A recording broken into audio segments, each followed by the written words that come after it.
With the NFL trade deadline less than a week away, it is time for a look at some top Tennessee Titans trade candidates. Now, they've obviously already moved two of the obvious ones, DeAndre Hopkins to the Chiefs, Ernest Jones to the Seattle Seahawks. Especially that Jones trade looked pretty darn good for Carthon with what they gave up to get him and what they got back in exchange.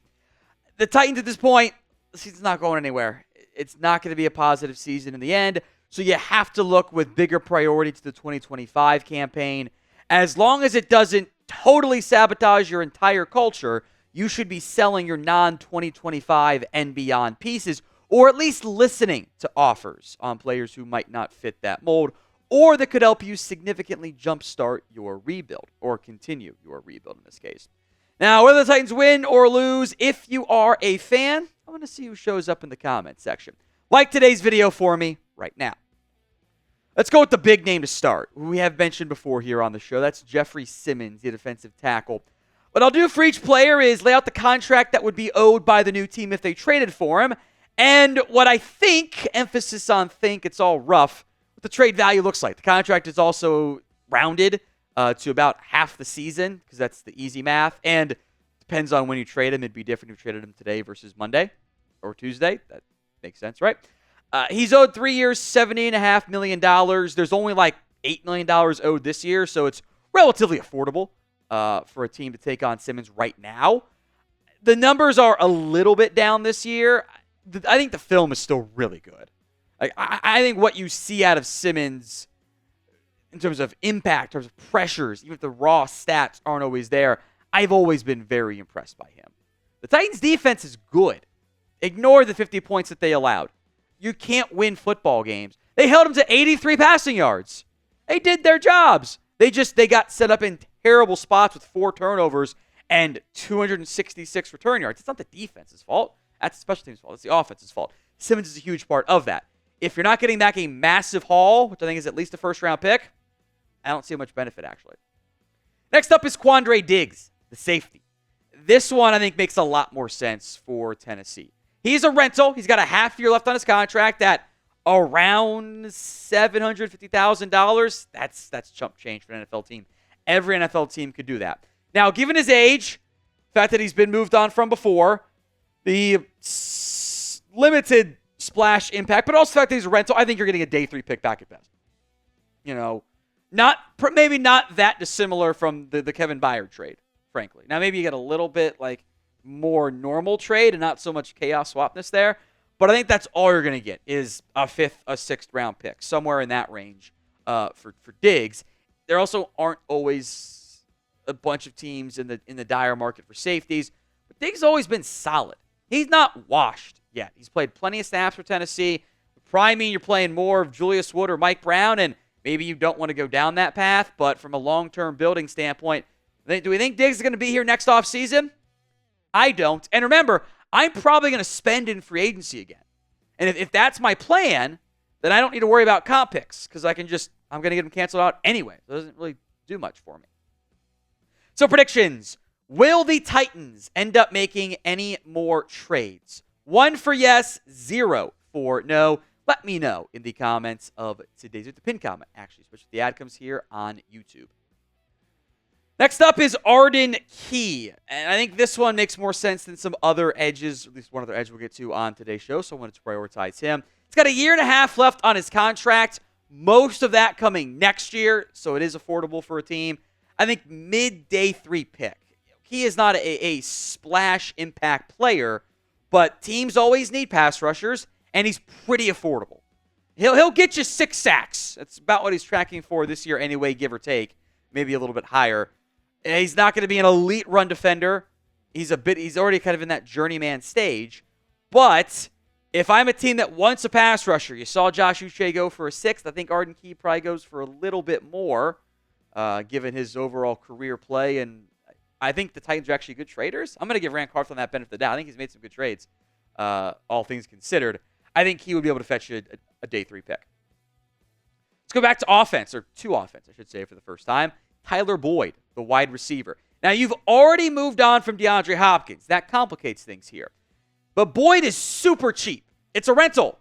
It's almost the vet minimum for the remainder of the season. Not quite double, like 75% of the vet minimum, basically, with his game bonus stuff and his base salary.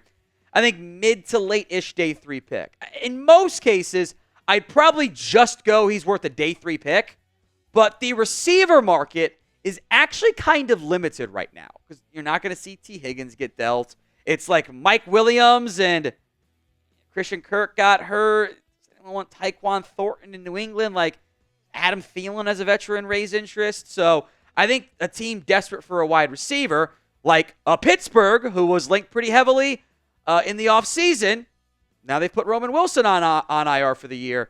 That could make some sense, actually. The one thing you have to worry about is, do you have enough bodies here at wide receiver?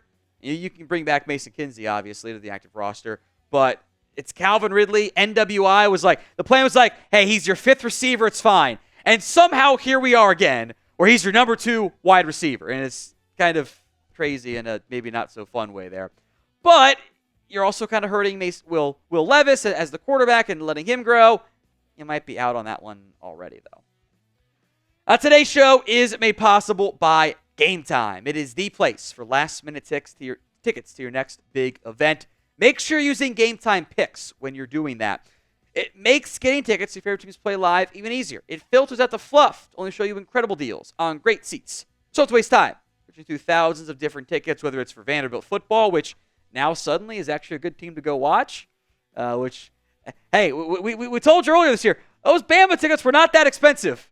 Could have seen an all-time moment. Greatest win in program history, right? Predators tickets. They got plenty of obviously, country concerts in the area, too.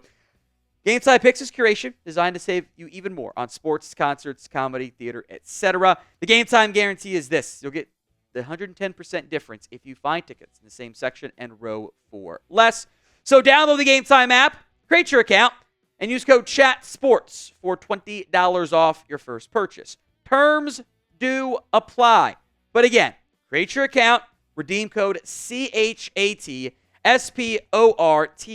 CHATSPORTS for $20 off. Download Game Time today. What time is it? It's game time.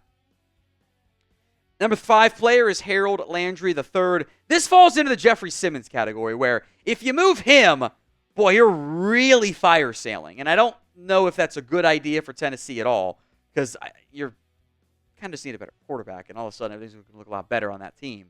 But he's got 2.5 years left, $43.6 million. I think a minimum early day 2 pick because I think Harold Landry will once again end up being a double-digit or fringe double-digit sack player, which is what he's been the majority of his NFL career when healthy. It was healthy last year, 10.5 sacks. It's actually kind of hard for teams to find 10.5 sacks. Like if I'm the Lions, I'm calling about Harold Landry. I'm calling about Arden Key. The flip side for Tennessee, I didn't mean to rhyme, by the way, you don't have depth there. Jalen Harrell had a good preseason, okay? He's a 7th-round pick. He's ready to be a key starter. I don't know. Ali Gay got cut by the Houston Texans. He's on your practice squad. He clicked off waivers. Like, it's, you don't have a number 1 edge if you move on from Harold Landry. And whatever pick you would get, you would then want to immediately spend on him. So it's one of those, like, yeah, the draft pick is great, but unless you're getting multiple or super premium one, you're kind of doing the Panthers path of borrowing from your defense to make the offense look better. And if the offense still sucks, your entire team's in a bad spot. I want you guys to name a player who you want to trade away. I'm sure you've got some names in mind, so let me know in the comments section of today's show.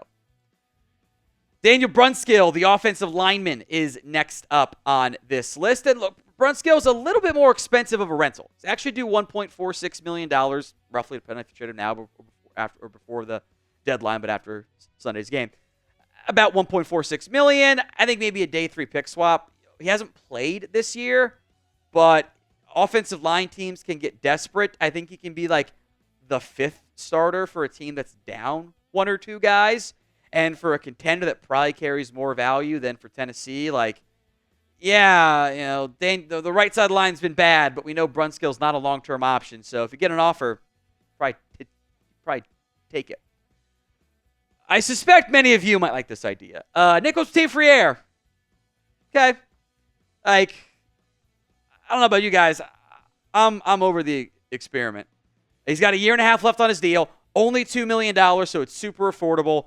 I think you'd be lucky to get a day 3 pick back. And that's mostly based on his draft pedigree, because the on-field stuff has been ugly in pass protection. He's been fine-ish as a run blocker, although, look, Tennessee has shuffled 4 different guys in and out of the right tackle lineup the last month, which is just shows you how bad things are right now at that particular spot.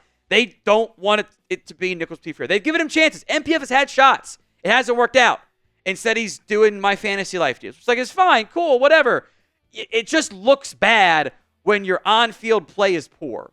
That, oh, you have a second job and you're not good enough at your first one? Like, that's how it looks, you know? And I get it. They're people too. I know they're humans. They have other interests. That's fine, but it's bad luck when you're getting paid millions of dollars for your first job. So are you done with Nicholas Petit-Frere? Y for yes, N for no. Let me know in the comments of today's video. Back to the trenches. A lot of these players. That's what teams like to try to add, right? Sebastian Joseph-Day. I've been very impressed by him this year. I think he's been a nice key part of your team. Contract's a rental. Less than $1 million for the remainder of the season. I'm tempted by the Galaxy break. We do the Aroldis Chapman trade where we dump him and then sign him back in the offseason. It's Galaxy braining, but it makes sense. Because I kind of want him in 2025. He's just not under contract right now. Day 3 pick is all you get for him. But he's a good run stopper. He's a really good third defensive lineman alongside T'Vondre Sweat and Jeffery Simmons. That works. That trio works up front. It's a big reason why the defense has played pretty well so far this season. So I don't want to bail on him if I get very little back or if I think I'm going to lose him in free agency. Now, if I can re-sign him, either way, maybe I can Galaxy brain my way through it, but I kind of like him in 2025. I just have to re-sign him first, which is not a guarantee. Kenneth Murray, the linebacker, next up here. A little bit deceptive on his contract here. It says 1.5 years at almost $9 million. The majority of that is due next season. So short term, it's like 2. It's not that disincentivizing to add him there. What might be a bit disincentivizing is that he's just not there of a football player, I think.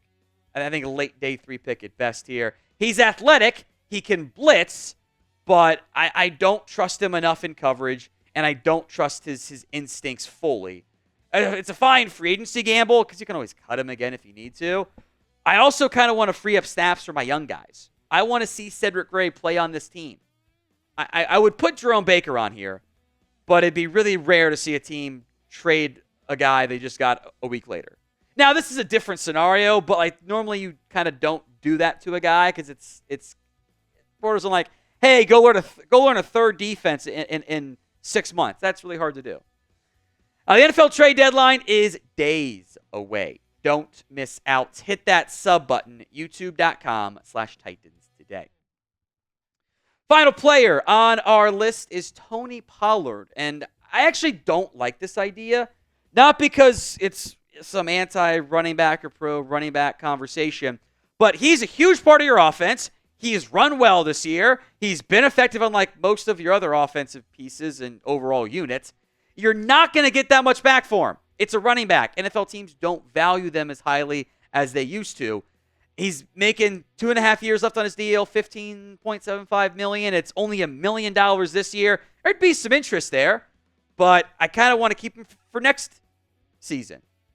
I haven't got to see Tyjae Spears play really at all this year, but Pollard's been good.